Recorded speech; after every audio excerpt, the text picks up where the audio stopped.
Hey guys, before we start, a quick shout out to Alpha Dog Nutrition for sponsoring this podcast.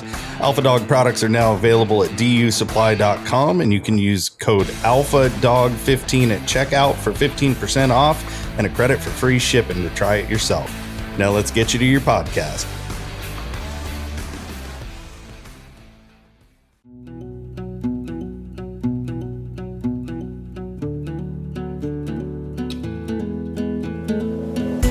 Because you are not the first person to tell me you're better behind the keyboard than you are on a microphone. Yeah. So it's different. It sure is. Yeah. I don't know. I've never been good at interaction with people at all. I don't know. I don't know about that, man. Yeah. So. No, it's I don't know. It was funny meeting you at Oaks because you know we've chatted back and forth for a while, and you've been doing some writing for Full Cry. But what's great? Yeah, go ahead. You're just fine. Don't let the microphone intimidate you, because that's what I keep telling. Like, there's so many stories out there that guys, they'll tell it, but they won't tell it on the air. Right. Yeah. And it's hard because those stories, get passed down to very few, as opposed to getting them out here. It's like a different meaning, I think, but everybody gets to kind of experience it and listen along, and it's really great. So I appreciate you sucking it up and getting on the microphone. I'm telling you, 2 years ago, I would never have done this. I couldn't do it. But now I kind of came over my... Well, in all fairness, I twisted your arm a little bit. I'm glad to be here. Well, I've got Joe Yoder on here with me, and we met at Autumn Oaks this year, which was a great time. People are probably going to get sick of hearing from all these people I met at Autumn Oaks, but there's so many of you guys. It was really great to get to meet you. But how far did you have to travel? It's about 3.5 hours. That's not horrible. Yeah. And were you hunting a dog, or did you just come over? Yeah, I was hunting the dog, my diamond dog. I didn't do any good. I had a great calf, but good guys, great sportsmen, and but my dog made a bad call, and the dog wasn't performing, so it didn't do any good. Oh man!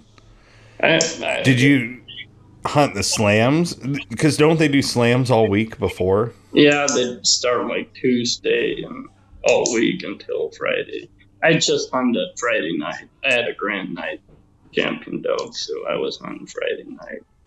So I lost and I was done. I was headed home Saturday. Well, at least you beat the traffic. I'll bet that was crazy getting out of there on Sunday. Yeah, I'm sure it was. All those campers, man, they got them stacked in there like bad cordwood. They do. Yeah. But, I just wanted to have you on, and I'm going to put you on the spot a little bit because you asked me, why would you have me on? And the whole point is because, like I told you, this is just kind of a gathering place. It has been the intention of it. Yeah. And just a place for, people to tell stories and share their opinions on things. We're not the experts. Trust me, I'm no expert. I've just been hard-headed long enough to still be in it. But,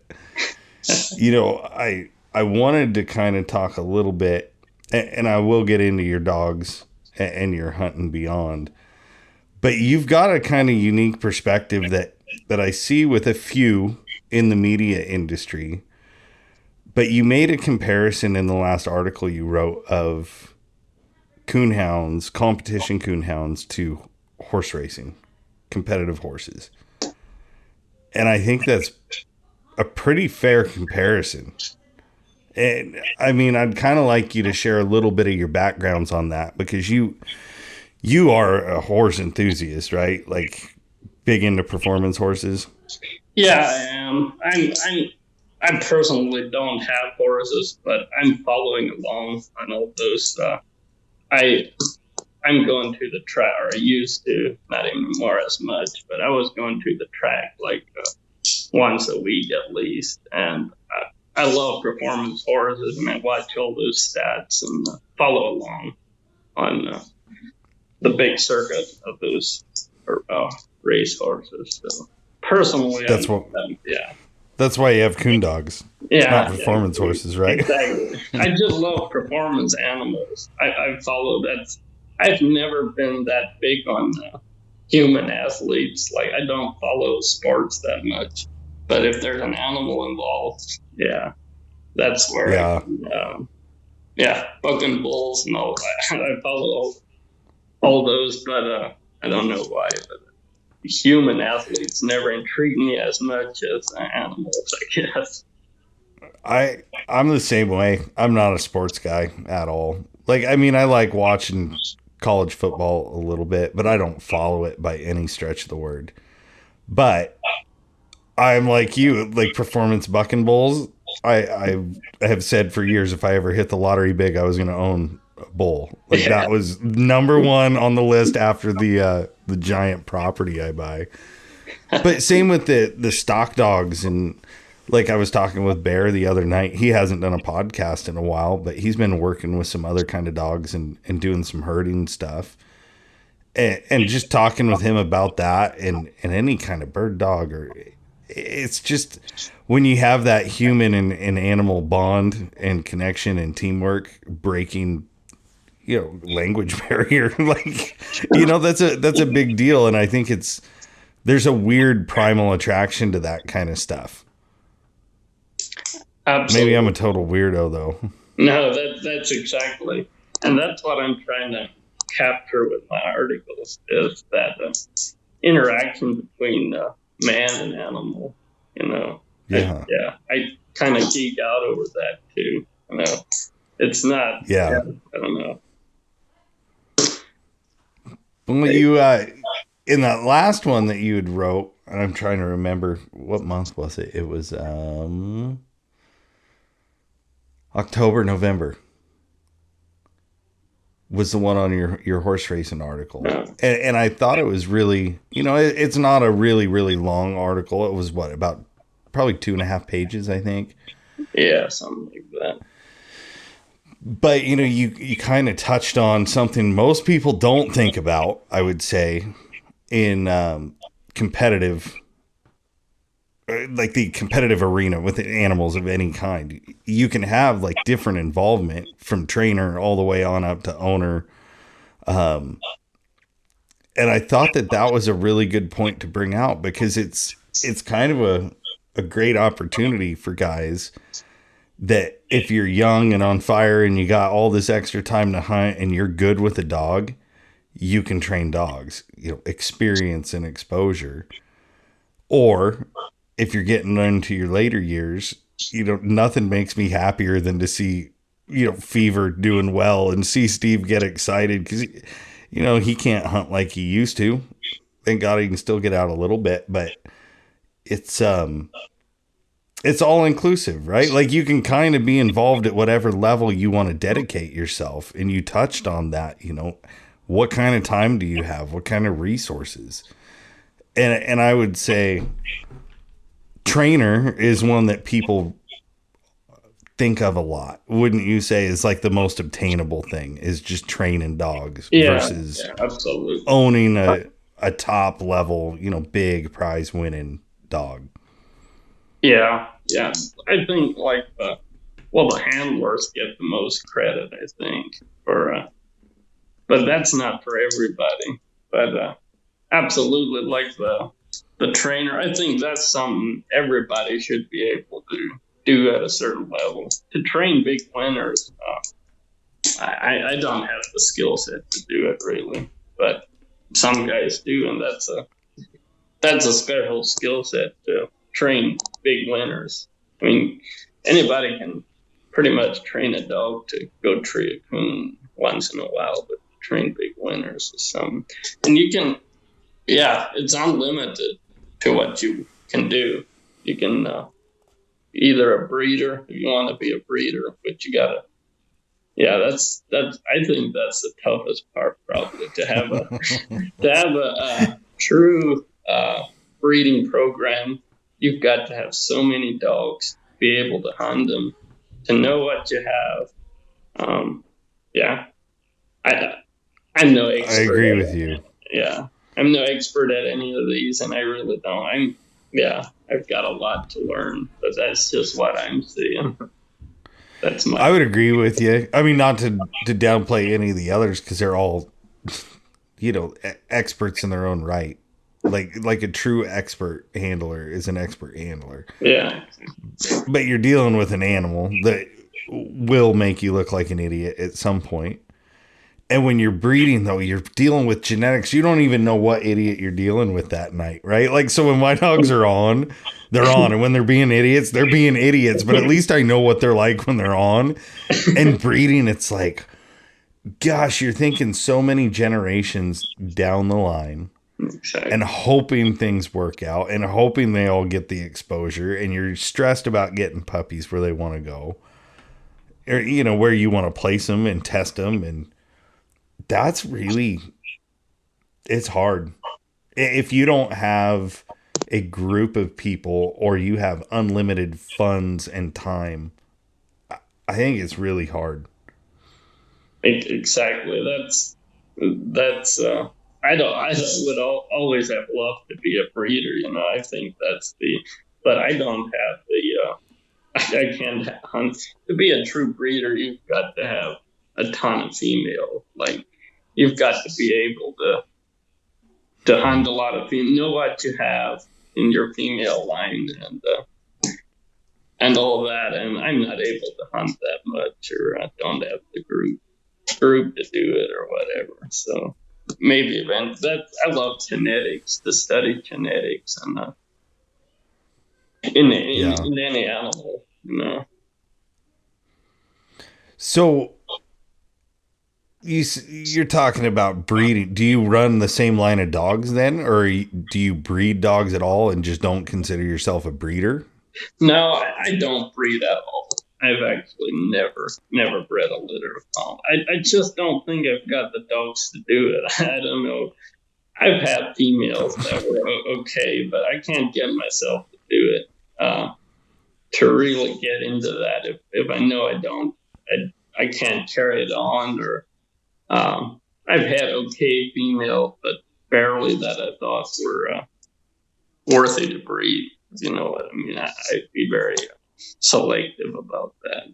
I've got male dogs that I'd like to breed to a few females if I can find females that I think are good enough to breed, but I don't breed at all. But I've always been intrigued with that part of it.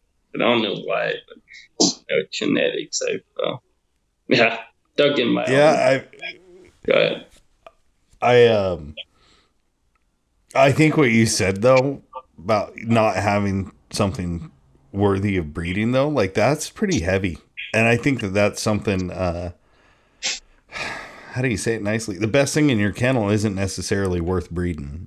And I'm speaking for myself. Like some of my better dogs, um, they didn't even reproduce. It seemed like they never reproduced themselves, let alone better. And I just kind of had to decide. Like I've had one litter in 7 years because I don't like dealing with it. It's just too much stress and trying to get dogs, like I said, where you want them to go. And but why would you say that nothing is worthy of breeding? Just because there's so much out there that you feel is better and Yeah, available? yeah, that's part of it. If I've got a female right now, I actually don't have a female. But I've had over the last couple of years, I've had a couple, and if I look at them, I'm like, maybe I should try it, but then down the road, there's a female being bred that's better. If you know what I mean. Why not go Yeah. that route? Why should I be breeding pups and possibly not get them to the right in the right hands? to get out their true potential if they're 100 pups out from a better female out there. So I don't know. That's a pretty good outlook, man. Like, I wish I would have had that outlook a lot earlier on. It would make life a lot easier because breeding is not for the faint of heart. Yeah, and it's some I'd like to try it some. You know, I won't say I'm not so. I'm also into beagles, and it's not just coonhounds. So right now, my kennel is all males. I prefer to hunt males. Really? Yeah, I'm not that fond of dealing with heat cycles. Yeah, we just got through ours. And of course, they never come in right on top of each other. It's just one after another, after another, after another, after another. And it used to not be bad because I didn't have males, but now I have two. And they have been singing the song of their people for the last couple weeks. Yeah, I don't know. If I've got all males, that makes it a lot easier. But mixing in a couple females with males and then you don't catch their heat cycle and then you're dealing with, yeah. Oh, yeah. It's just... Yeah. That makes it tough. So all males you prefer males on your coonhounds too? Yeah. Right now, I've only got one in the kennel right now, my Walker male. So you do your own training though? You don't send dogs out? I don't. The one I have right now, I bought trained. I got him 2 years ago. He's 7 now. So he was a finished dog. But beagles, like I've got a couple beagles. I like to train those, and I rarely send them anywhere. I don't have quite the patience that I should have to do it, but I is that a big thing out there? Like having people train dogs for you? I mean, I guess it would split your competition trainers. I would assume are probably a little different than a pleasure hunter trainer. Is there much out there for that? Like, are there guys doing that for they're like guys. a main job? Yeah, you've got guys who've got pens with raccoon in them, and they'll just turn them out and get them started like that. I think the best way to get a dog started or for a young pup is exposure. Just have them run around the farm, and most people can't do that. So people have got pens, and so there are people out there doing it, and then you've got a lot of people hunting younger dogs for other people. Most of them prefer a started dog, one that's maybe treeing a few coon here and there, and they'll do the red hunt and put a couple months of hunting on them. But you can find. So pretty much just starting them. Yeah, pretty much. But what does it go for? Like out here, I know there's a bunch of guys that are running dogs for people, like training on big game and stuff, and it's gone up quite a bit, but so is gas and dog food and everything else. But you're going to be looking at $600 to $800 a month probably. Yeah, that's about what they're. Some guys, the reputable guys that you can trust and have a good reputation, those guys are charging at least $1,000. That's what kind of the going rate, I think. I've never done it, but I see it on Facebook all the time. Around $1,000, and then you've got guys who do it for a little cheaper. Most of those guys, they're putting your dog in the woods every night, and they've got a good reputation. Yeah, I wish I would have put 2 and 2 together when you think about the cost of exposure on a young dog.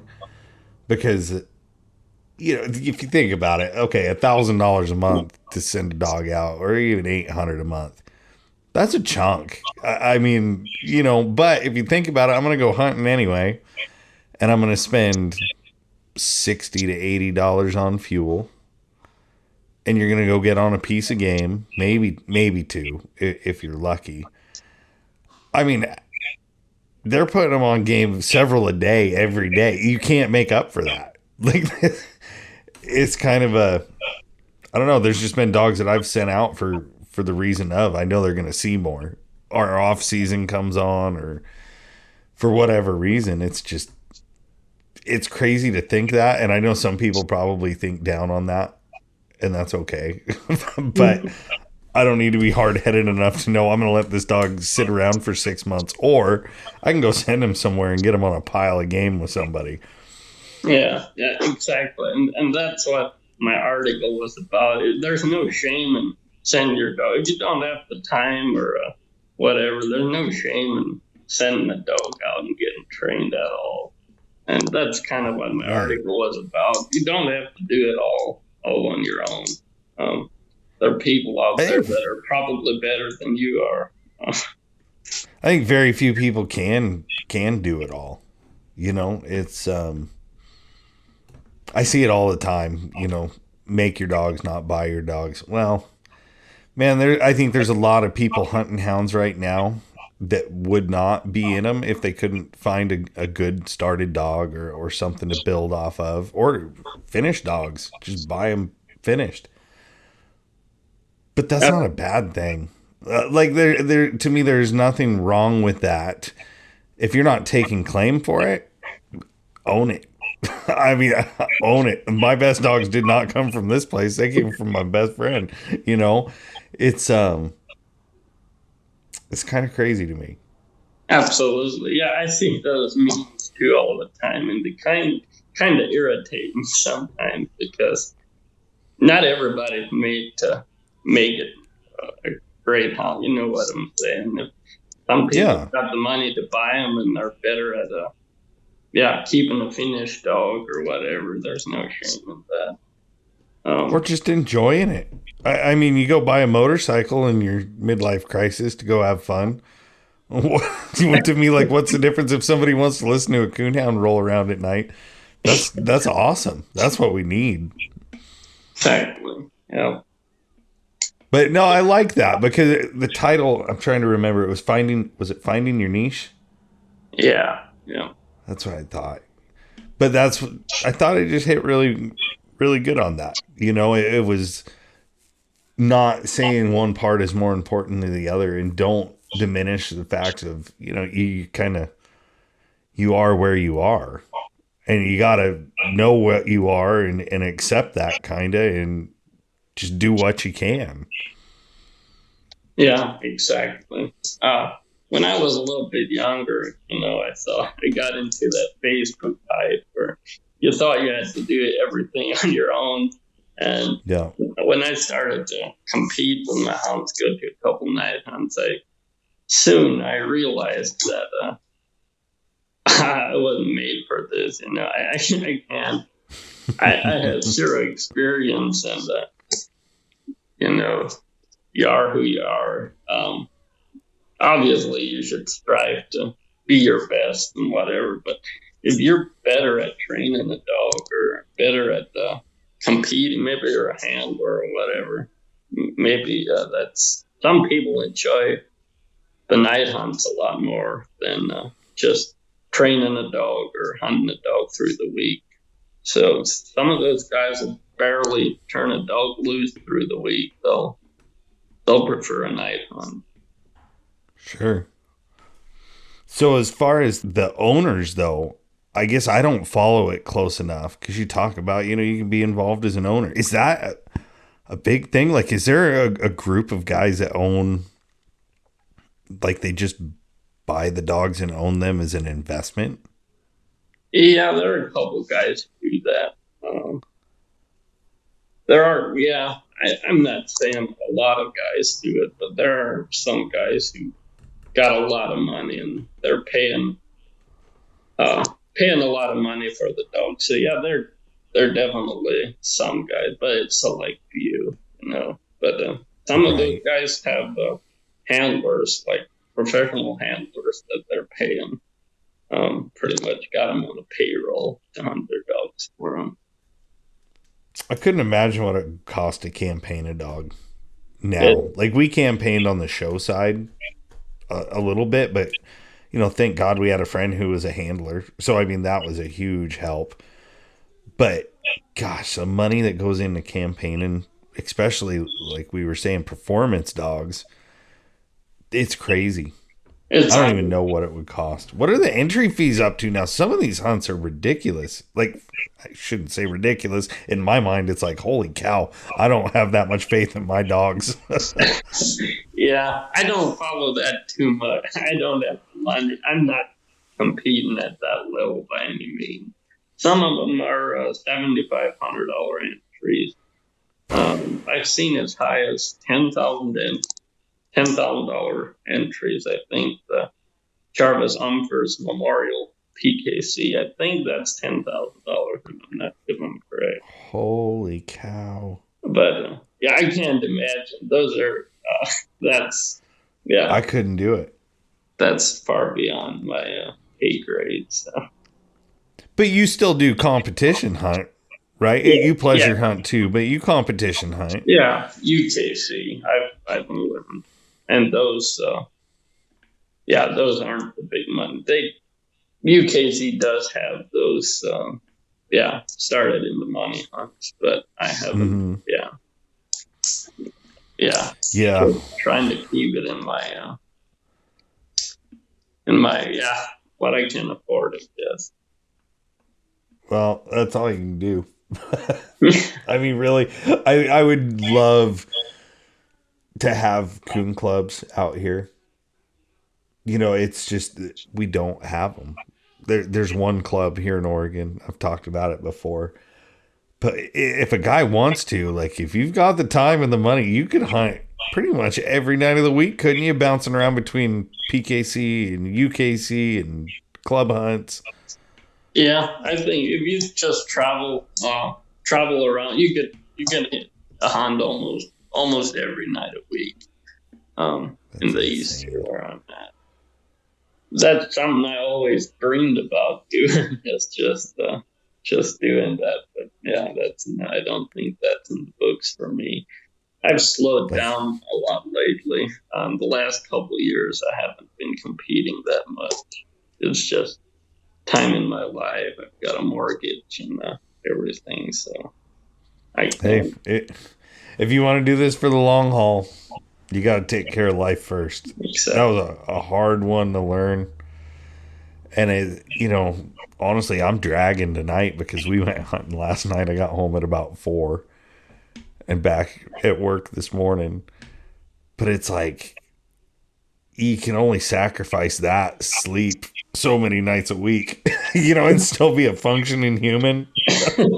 Or I'd be messing up orders like crazy.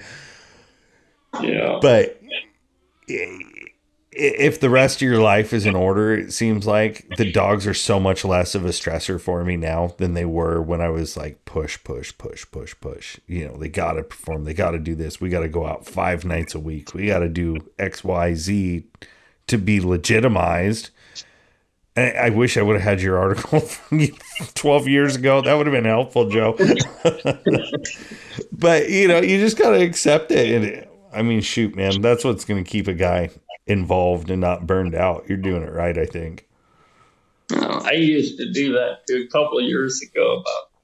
It was the 21 and 22, 2021 and 2022. I was doing that Yeah. too. I was out there 4 or 5 nights a week and working 47-hour weeks, and it just Ugh.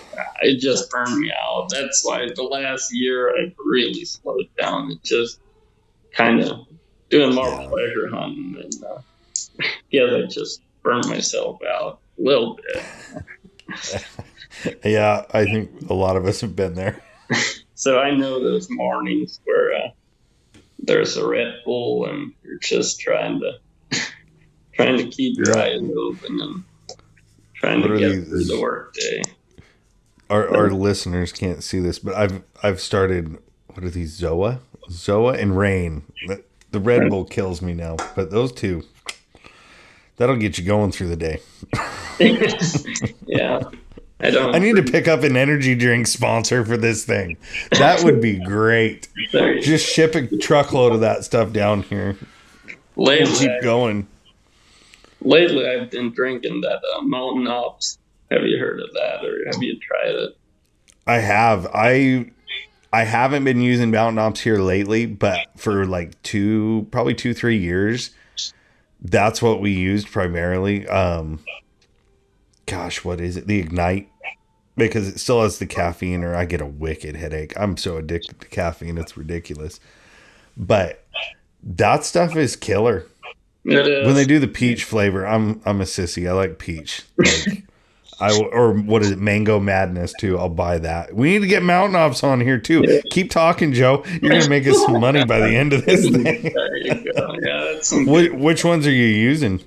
Oh, the peach. I've tried the peach and is it berry blast or wild berry? Something like Bugleberry in September, man. Yeah, bugleberry. That's what it is. And that's the good stuff. Yeah. What's that other one? They just came out. Some Aztec. I guess it was last year, probably. We still get it from time to time, but for like 2 years, I was on a pretty heavy kick of it. I mean, that's when I was hunting 5 days a week. Let me tell you, it came in handy. I can tell you there was a difference for sure. Absolutely. That'll get you through the day if you're, been out late or anything. It'll kick ass. Well, speaking of out late, I've got you up probably either time to go turn a dog loose or time to go to bed, huh? Yeah. I was thinking I might turn a dog loose. It's 10:15 right now. It's not that bad. I'm used to this. Right. Well, I appreciate you coming on, man. It was really great to meet you in person. And are you going to be going to Grand American?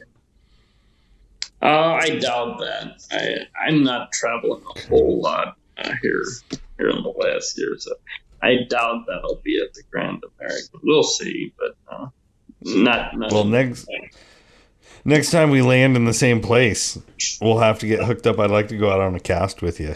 Absolutely, yeah. That would be. Did you go out on a cast at Autumn Oaks? I did actually.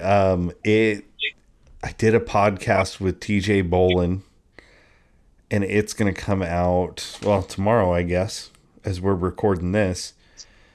Yeah, we went out with him and his Redbone, and a guy that I had sold a blue tick to years ago, and now he's in Walker Dogs, so got to see him again after years. That was pretty cool. It was a good time. We went out in that thunderstorm. That was pretty wild. Oh, yeah. We did. Which way did you go? We went east, and we didn't run into any thunderstorm. Whatever direction the middle of that thing was, that's where we were. My bearings were so screwed up out there. There's no mountains. Like, how do you guys know where you're at when there's not a mountain or a landmark somewhere? Yeah, right where I'm at. It's not as flat as I'm in Ohio here. Everybody thinks when they think Ohio, they're thinking flatlands and cornfields. Right. But I'm in a little, it's more hilly right where I'm at. Would be kind of close to the Appalachia area. That's cool. Yeah. I've never seen anything but the corn part, like flat, because my family all lived in southern Michigan, and we'd drive back, for family vacations. It's like, all this is cornfields. Soybean, corn, soybean. But no, we'll have to get hooked up next time. I appreciate you taking the time to stop by and see me, and it was good getting to know you a little. We'll have to touch base again, man. I would like to, I'd kind of like to start touching base with some of you guys about some of the articles you're writing too.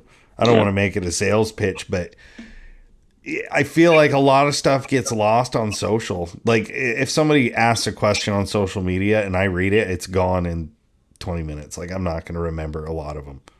But when you're sitting there and you're actively holding something in your hand and you're reading it, it makes me think. So, I mean, I don't want to do it as an interview for a lot of guys per se, but hopefully we can get some more on and talk about it. Because you guys, I will say this, Danny has told me time and time again that we are a lot deeper than we let on as hunters, as men, as whatever you want to label us. And it's true, because you can sit there behind your keyboard and you can actually let your brain vomit everywhere. And it's crazy, but I'm telling you, there are so many good writers out there in the hound world, whether they need a good editor or not. Like, trust me, I need a good editor. But I think it's great that you guys are stepping outside of like comfort zone on some of this and putting yourselves out there. And I appreciate it a whole lot. I know Danny does too. Absolutely, yeah. You've got some great writers in there, and you've done a great job with Bull Cry. Oh, you can give all that to Danny. I swear, man. I was very blessed with a wife that understands the meaning of hustle and selflessness, and insert any other nice thing I could ever say about a woman there. You know, she puts in so much time, and she really does connect with you guys too. Like, our dinner conversations are frequently about our writers, which is really cool because we get to know you guys at a little different level. Absolutely, yeah. She's done a great job. There's no doubt about that. Some of my family, they aren't even that much hound hunters, but they picked up the magazine and they're like, "Man, I gotta subscribe to this." It's a magazine that even outside the hound hunting community, people get enjoy. That's the goal. If we can, that is the biggest thing that we could see come of it. Like, that's the impact we got to make outside of our world. Like, we all know what we are. We got to put ourselves out there in a positive light for the rest of the world. Sportsmen, that's just the tip of the iceberg. But I think that's the low hanging fruit for us. Is it's hard enough to break through to a deer hunter or an elk hunter. Sometimes it's just hard. But when we can get out to the general public, that's where it's at, because that's where the ballots are coming from. That's a huge compliment to us. If somebody outside of our world is reading it, that is like the ultimate compliment. Absolutely. And what you did with the last issue about mountain lions, that was great. That was you did a fantastic job at nailing that. She had a vision for that, and I'm telling you, that one had a lot of heart. She put a lot into that, just into the layout. She works really close with our designer, and it had a mission, and that's, she kind of said, it's my hill to die on. Like, it's not much, we're just putting out information, but that's the piece that we can do to help in the fight. And we sent, I think, 1,000 extra copies down to Colorado. And, it might not seem like a lot to some people, but I know it made an impact because the messages started coming in. People started noticing, and I don't know, it makes me feel good that it's kind of like a rally. Like, everybody, if there's a fight to be fought, we can put it out there and rally the troops in a way that, I don't know, it's more personal, I feel like. Absolutely. And TL, I will say, like, I'm going to throw his article in there too. I felt like that was perfect placement. Danny threw it kind of towards the end of the major articles, but it was such a battle cry to houndsmen to unite. I just felt like, I don't know, it's like listening to an old Pink Floyd album. I'm a rocker at soul, but it just tells a whole story from cover to cover. She really liked it. She said hands down that was her favorite one and her best one that she feels like she's done. Yeah, absolutely. She hit the nail on the head on that one. I don't know how she does that. She's homeschooling the kids, right? I see on Facebook what she's all doing. She's got the kids out and everywhere, like field trips and whatever. And that's I can't. I don't know how she does that. I don't either. She says caffeine, and grace. That's what she lives on right now. There you go. It's really good. It's the way it all lands, you know, you got your deadline and then you got your print date and then you got, oh, okay, we've got a couple of weeks we can chill out and catch up on some stuff. And no, I don't know how somebody does a monthly publication. That's insane. There's no way I would do that. I unless you had a staff, like, I guess I can see that. But for us, there is no way. Just because she is spread thin. But it's a labor of love. She knew she was crazy when she bought it. I told her she was crazy. We had a baby coming. Like, I'm freaking out as a dad. I got 3 boys. And, like, I'm a little concerned about this one coming early. I'm like, you want to buy a magazine? Really? Like, that's what we're doing right now? That seems logical. But I told her when it was all said and done and we were able to look at that issue we dedicated to Colorado, I said that right there was worth every bit of it. Like, I don't care what it does. I feel like we never got a chance to fight our fight here in Oregon when it came to our bears and lions because we weren't involved in it at that point. And we lost our bear hunting in California. So any little piece that we can do to help the cause is what makes it worth it. Absolutely. And we just really appreciate you guys all supporting it. And, you know, we've just gotten to meet so many good people through W and through going to these hunts. And, you know, it's nice to see there's people out there still willing to rally. And I think they're showing up big time right now. I hope they show up big time. And I hope they drag a bunch with them. But, man, if it wasn't for all you guys, there wouldn't be anything, you know. So thank you for supporting us. And I just can't tell you how much we appreciate it, Joe. And I appreciate you coming on tonight. I know you didn't want to talk to me. It's not that I didn't want to talk to you. I just didn't know if I want to be recorded. Didn't want to talk. Well, we'll catch up soon, bud. I appreciate it. Absolutely. This was fun. So.